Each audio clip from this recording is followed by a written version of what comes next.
welcome you in this computer system architecture series videos. In this video you learn the topic is instruction code. In general, instruction is a command. In that command, how it work or how it form in computer system architecture, it is called instruction codes. Okay, here you can see the 2 points. Point number 1, the organization of a computer is defined by its internal registers, the timing and control structure, and the set of instruction that is uses. In this point, say how the computer organization is formed.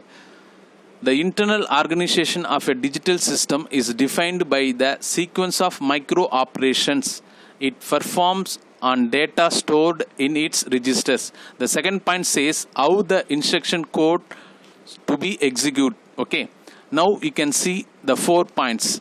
The general purpose digital computer is capable of executing various micro operations, and it can be instructed as to what specific instruction it must perform.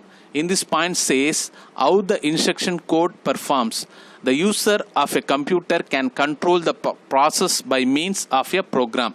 In this second point says how the user can manage or control the instruction code. A program is a set of instructions that specify the operation, operands, and the sequence of which process has to occur. The third point says how the user can instruct it means via programs and its component.